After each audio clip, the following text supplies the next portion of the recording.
ഞാൻ doctor MP. മണി, ഒരു പഴയ കാല ശാസ്ത്ര സാഹിത്യ പരിഷത്തുകാരനാണ്. ഒരു ആയുർവേദ ചികിത്സാ തൊഴിലാളിയാണ്. അപ്പോൾ ഞാൻ ഒരുപാട് ശാസ്ത്ര വിഷയങ്ങൾ 13 വയസ്സിൽ എഴുതാൻ തുടങ്ങിയതാണ്. കൂടുതലും ശാസ്ത്ര കഥകൾ എഴുതിയിട്ടുണ്ട് കുറേ, പിന്നെ ശാസ്ത്ര ലേഖനങ്ങൾ. ഇപ്പം പ്രത്യേകിച്ചും ആരോഗ്യ വിഷയങ്ങളിലാണ് ശ്രദ്ധ കേന്ദ്രീകരിക്കുന്നതെന്നേ ഉള്ളൂ. അപ്പോൾ ഈ ശാസ്ത്രം എന്ന് കേൾക്കുമ്പോൾ പലർക്കും ഒരു അസ്വസ്ഥതയുണ്ട്. 2 കൊല്ലം മുമ്പ് എന്നോട് സജീവ രാഷ്ട്രീയ പ്രവർത്തകൻ ചോദിച്ചു, അല്ല ഡോക്ടറെ, മനുഷ്യന് ശാസ്ത്രം മാത്രം മതിയോ, ആത്മീയത വേണ്ടേ? ഞാൻ മറുപടി പറഞ്ഞത് ആത്മീയത വേണ്ടെന്ന് ഞാൻ പറഞ്ഞിട്ടില്ലല്ലോ. ഞാനൊരു നിഷേധിയല്ല, ഞാൻ ക്ഷേത്രങ്ങളിൽ പോകാറുണ്ട്. അപ്പോൾ ആത്മീയത വേണ്ടെന്ന് ഞാൻ പറഞ്ഞില്ല. പക്ഷേ ആത്മീയതയേക്കാൾ പ്രാധാന്യം കൽപ്പിക്കേണ്ടത് ശാസ്ത്രത്തിന് തന്നെയാണ്. കാരണം മനുഷ്യരാശിക്ക് നല്ല എന്തെങ്കിലും അനുഭവങ്ങൾ ഉണ്ടാകാൻ കാരണമായിട്ടുണ്ടെങ്കിൽ അതൊരുപാട് ഗവേഷണങ്ങളുടെ ഫലമായിട്ടാണ്. അവിടെ ശാസ്ത്രമാണ് നമ്മളെ സഹായിച്ചിട്ടുള്ളത്. അത് മറക്കാൻ പാടില്ല. നമ്മൾ ദൈവങ്ങളുടെ കാര്യം പറഞ്ഞാൽ ഞാൻ ഞാൻ ഒരുപാടല്ല, ഈ ഒരുപാട് ആത്മീയ ക്ലാസ്സുകളിൽ പങ്കെടുത്തിട്ടുണ്ട്. അതുപോലെ തന്നെ ഒരുവിധം മറ്റ് മതങ്ങളുടെ എല്ലാ മതങ്ങളുടെയും വിശുദ്ധ ഗ്രന്ഥങ്ങളും കുറേയൊക്കെ വായിച്ചിട്ട് അത്ര വരും കാണാപാഠം പഠിക്കാനുള്ള സമയം ഉണ്ടായിട്ടില്ല. അപ്പോൾ എനിക്ക് അവിടെ കാണാൻ കഴിഞ്ഞത് ശുദ്ധ സോഷ്യലിസമാണ്. അതാണ് നമ്മൾ ഈ സോഷ്യലിസം എന്ന് പറയുന്നത് ഏറ്റവും നന്നായി വ്യാഖ്യാനിക്കപ്പെട്ടത് ഈ ആത്മീയ ഗ്രന്ഥങ്ങളിലാണ്, വിശുദ്ധ ഗ്രന്ഥങ്ങളിലാണ്. അപ്പോൾ ഒരു രസമുണ്ടായെന്ന് വെച്ചാൽ, ഞാൻ ആത്മീയ ക്ലാസ്സുകളിൽ പോയിരുന്ന കാലത്ത് ക്ലാസ് എടുക്കുന്നതിൽ പല സ്വാമിമാർ ക്ലാസ് എടുക്കും. അതിലൊരു സ്വാമി പറഞ്ഞൊരു വലിയൊരു സംഭവമാണ്, വലിയൊരു കാര്യമായിരുന്നത്. അദ്ദേഹം പറഞ്ഞത്, കുരുക്ഷേത്രത്തിൽ എന്ത് ചെയ്യണമെന്നറിയാതെ തളർന്നുപോയ അർജുനന് മോചനമാർഗം ഉപദേശിച്ചതാണ് ഗീത. അതുകൊണ്ടാണ് നമ്മൾ ഭഗവാൻ വേദവ്യാസൻ, ഭഗവാൻ ശ്രീകൃഷ്ണൻ എന്നൊക്കെ പറയുന്നത്. അതുപോലെ കോടിക്കണക്കിന് അധ്വാനിക്കുന്ന ജനവിഭാഗങ്ങൾക്ക് മോചനമാർഗം കാണിച്ചു കൊടുത്തത് കാരൽ മാർക്സ് ആയിരുന്നു. അതുകൊണ്ട് നമ്മൾ അദ്ദേഹത്തെ ഭഗവാൻ കാരൽ മാർക്സ് തന്നെ പറയണം. എത്ര രസം നോക്കി.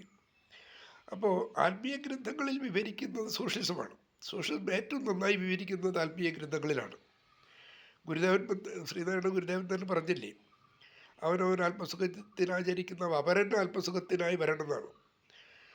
അപ്പോൾ സത്യത്തിൽ ആത്മീയത ഭാഗമാണെങ്കിൽ അവരിൽ ദൈവത്തെ കാണാനാണ് ഗുരു പറഞ്ഞത്.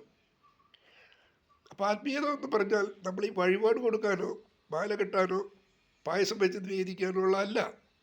അവിടെ സോഷ്യലിസമുണ്ട്, സൗഹാർദ്ദമുണ്ട്, സ്നേഹമുണ്ട്. ഇത് നമ്മൾ മനസ്സിലാക്കില്ല.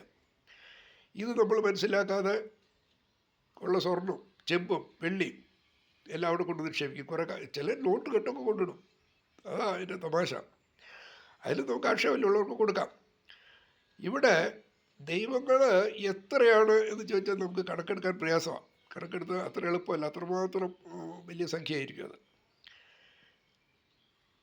ഇവരുടെ സ്വത്ത് എത്രയാണെന്ന് അത് ചിലപ്പോൾ നമുക്ക് തിട്ടപ്പെടുത്താൻ കഴിഞ്ഞൊന്നും വരില്ല. അത്രമാത്രം വലിയൊരു സംഖ്യയാണത്. ഇതൊക്കെ സൂക്ഷിക്കാൻ, അവർക്ക് വേണ്ട സമയത്ത് ആഹാരം കൊടുക്കാൻ, വേണ്ട പോലെ സംരക്ഷിക്കാൻ, കുളിപ്പിക്കാൻ, ഇതിനെല്ലാത്തിനും അവരുടെ സ്വന്തം ആൾക്കാരുണ്ട്. അവരിതിലേറെ വിശുദ്ധരാണ്. അതാണ് തമാശ. അപ്പോൾ ഈ വിശുദ്ധർക്കും സമ്പത്തിനൊരു ബന്ധമില്ല. കാരണം ഈ ഭക്തരൊക്കെ പോയിട്ട് അവരുടെ കാൽക്കൽ പോയി നമസ്കരിച്ച് നോട്ട് കെട്ടൊക്കെ ഇടും. അവർ ദൈവത്തെപ്പോലെ പ്രാധാന്യമുള്ളവരാണ്. അപ്പോൾ അവരാണ് ഈ സമ്പത്തൊക്കെ സൂക്ഷിക്കാൻ ഉത്തരവാദപ്പെട്ടവർ. അത് സൂക്ഷിക്കുന്നത് നമ്മൾ വിചാരിക്കാം, അതല്ലേ നമുക്ക് വിചാരിക്കാനുള്ളത്. അപ്പോൾ ദൈവത്തിന് പണമോ സ്വർണ്ണമോ ചെമ്പോ വെള്ളിയൊന്നും ആവശ്യമില്ല, പായസവും ആവശ്യമില്ല. അങ്ങനെ കൊടുക്കണമെന്ന് ഏതെങ്കിലും വിശുദ്ധ ഗ്രന്ഥത്തിൽ പറഞ്ഞതായിട്ട് എനിക്കറിയില്ല. അങ്ങനെ എന്തെങ്കിലും എവിടെയെങ്കിലും പറഞ്ഞിട്ടോ അതറിഞ്ഞൂടാ, പറയാൻ വഴിയില്ല. കാരണം ദൈവമെന്ന് പറയുന്നത് പ്രപഞ്ചത്തെ നിയന്ത്രിക്കുന്ന ശക്തിയാണ്. അങ്ങനെയാണെങ്കിൽ ദൈവത്തിന് ഇതിൻ്റെയൊന്നും ആവശ്യമില്ല. അതാണ് നമ്മൾ ശ്രദ്ധിക്കേണ്ട ഒരു കാര്യം. അപ്പം നമ്മൾ ഈ ദൈവത്തെ എത്ര വേണമെങ്കിലും ആരാധിക്കുകയോ പൂജിക്കുകയോ എന്ത് വേണമെങ്കിലും ആകാം, സമാധാനം ഭജിക്കാൻ പാടില്ല. ശാസ്ത്ര സാഹിത്യ പരിഷത്തിൻ്റെ ഒരു സംഗീത ശില്പത്തിൽ പറയുന്നുണ്ട്, ദൈവത്തിനോട് ദയവ് ചെയ്തിട്ട് അമ്പലത്തിൻ്റെ വെളിയിൽ വരല്ലേ, ഞങ്ങളുടെ സമാധാനം നശിപ്പിക്കില്ലെന്ന്. വായനശാലയിലേക്ക് വരരുതേ നീയൻ ദൈവമേ എന്ന് പറയുന്നുണ്ട്. കളിക്കളങ്ങളിലേക്ക് വരരുതേ നീയൻ ദൈവമേ എന്ന് പറയുന്നത്. കാരണം അവിടെ ഇപ്പോൾ വായനശാല എന്ന് വെച്ചാൽ എല്ലാവരും ഒന്ന് ഒരുമിച്ചിരുന്ന് വായിക്കുക എഴുതൊക്കെ ചെയ്യുന്ന സ്ഥലമല്ലേ. അതുപോലെ തന്നെ കലാസമിതികൾ എല്ലായിടത്തും. അപ്പോൾ ദൈവം പ്രശ്നങ്ങളൊന്നും ഉണ്ടാക്കില്ല, അതെല്ലാവർക്കും അറിയാം. പക്ഷേ ദൈവത്തിൻ്റെ സ്വന്തം ആൾക്കാർ ചിലപ്പോൾ പ്രശ്നങ്ങൾ ഉണ്ടാക്കിയെന്ന് വരും. അവിടെയാണ് പ്രശ്നം. അപ്പോൾ നമുക്ക് സത്യത്തിൽ ആത്മീയത വേണോ വേണ്ടേ എന്നുള്ളതൊക്കെ അവനവന് തീരുമാനിക്കേണ്ട കാര്യമാണ്. പക്ഷേ അത് ശാസ്ത്രീയമായി പഠിക്കണം, അതാണ് വേണ്ടത്.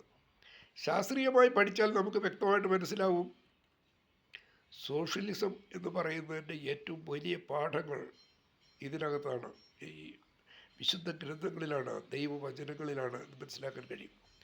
ഇത് മനസ്സിലാക്കാതെ നമ്മൾ ദൈവത്തെ പ്രാർത്ഥിക്കുന്നതിൽ വലിയ കഥയൊന്നുമില്ല.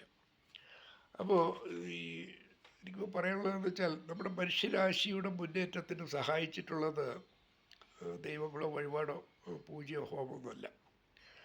അത് ശാസ്ത്ര മേഖലയിലുണ്ടായ, ശാസ്ത്ര വിഷയങ്ങളിലുണ്ടായ നിരവധി പഠനങ്ങളാണ്, ഗവേഷണങ്ങളാണ്. അപ്പോൾ ഈ പഠനങ്ങളും ഗവേഷണങ്ങളും വിദേശ രാജ്യങ്ങളിൽ നിരന്തരം നടക്കുന്ന ഒരു പ്രക്രിയയാണ്. അത് ഇന്നും വലിയ തുടങ്ങിയതല്ല, വളരെ കാലം മുമ്പുള്ള പ്രക്രിയയാണ്. നമുക്കതിൽ വലിയ പങ്കൊന്നുമില്ല. അപ്പോൾ ഈ അറിവുകളുടെ ഭണ്ഡാരമാണ് അവരുടെ കയ്യിലൊക്കെ ഉള്ളത്, അറിവുകളുടെ ഭണ്ഡാരം. നമുക്ക് ആ ഭണ്ഡാരമില്ല, നമുക്ക് വേറെ കുറേ ഭണ്ഡാരങ്ങളാണ് ഉള്ളത്. അപ്പോൾ അറിവുകളുടെ ഭണ്ഡാരത്തിലൂടെയാണ് മനുഷ്യരാശിക്ക് മുന്നേറാൻ കഴിയുന്നത്. അത് ഭൂമി ഉരുണ്ടതാണെന്ന് ആദ്യം പറഞ്ഞ ശാസ്ത്രജ്ഞൻ ബ്രൂണോ, അദ്ദേഹത്തെ അന്നത്തെ ഭരണകൂട സംവിധാനങ്ങൾ ദൈവനിഷേധം പറയുന്നു എന്ന് പറഞ്ഞ് ജീവനോടെ ചുട്ടുകൊല്ലുകയായിരുന്നു. അതാണ് ശാസ്ത്രകാരന് പറ്റിയൊരു പാളിച്ച. അതുപോലെ സൂര്യനല്ല ഭൂമിയാണ് ചലിക്കുന്നതെന്ന് പറഞ്ഞ ഗലീലിയോ ആജീവനാന്തം തടവിലിട്ടു ഒറ്റയ്ക്ക്.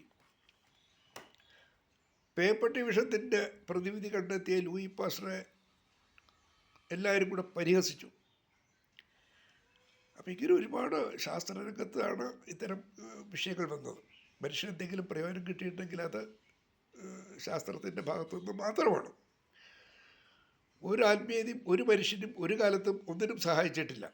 അതാണ് അതിന് സഹായിക്കാൻ കഴിയില്ല, അതാണ് അതിൻ്റെ പ്രത്യേകത.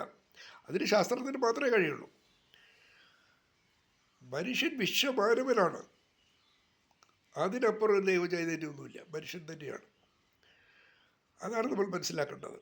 ഞാൻ ഇവിടെ ദൈവനിഷേധം പറഞ്ഞില്ല, ഞാൻ നിഷേധിയല്ല, നിരീശ്വരവാദിയല്ല, അതാണ് അതിൻ്റെ പ്രത്യേകത. അപ്പോൾ നമുക്ക് സ്കൂളിലൊക്കെ പഠിച്ച കുറേ ശാസ്ത്രജ്ഞന്മാരുടെ പേരുകൾ അറിയാം. ഇടയ്ക്ക് അതൊക്കെ ഒന്ന് മനസ്സിലൂടെ ഒന്ന് പണ്ട് പഠിച്ച പ്രൈമറി ക്ലാസ് മുതൽ പഠിച്ച ചില പേരുകളൊക്കെ ഉണ്ടല്ലോ. Newton, Einstein, madam Curie, C V Raman, Mendeleev. അപ്പോൾ ഇങ്ങനെ കുറേ കാര്യങ്ങളൊക്കെ ഈ കുറേ ശാസ്ത്രജ്ഞന്മാരുടെ പേര് പഠിച്ചില്ല. എഡിസൺ പഠിച്ചു, ഇങ്ങനെ കുറേ, ആർക്കിമിഡീസ്. അപ്പോൾ ഇതൊക്കെ ഇടയ്ക്കിടയ്ക്ക് നമുക്കൊന്ന് ഓർക്കാം.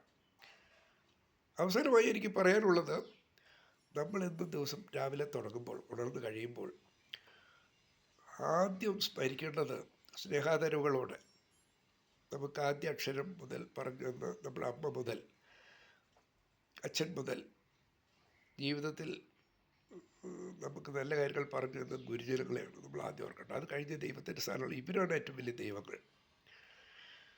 അപ്പോൾ ദൈവത്തിന് സമ്പത്തിൻ്റെ ആവശ്യമൊന്നുമില്ല. സ്വർണവും വേണ്ട, ചെമ്പും വേണ്ട, വെള്ളിയും വേണ്ട, ഒന്നും വേണ്ട. അങ്ങനെ വരുമ്പോൾ ഇത് തിരിച്ചറിയുന്ന ആൾക്കാർ ചിലപ്പോൾ അത് എടുത്തുകൊണ്ട് പോയി വരും. കാരണം അവർക്കറിയാം ദൈവം ആരാണെന്ന്, ദൈവം എന്താണെന്ന്. കാരണം ഇവരുള്ള ദൈവത്തെ സംരക്ഷിക്കുന്നവർ. അപ്പോൾ ശാസ്ത്രബോധത്തിൻ്റെ കുറവ് നമ്മുടെ പ്രബുദ്ധ കേരളത്തിൽ ഒരുപാടുണ്ട്. അതാണ് നമ്മളീ കാണുന്നത്. അത്രേ പറയാനുള്ളൂ.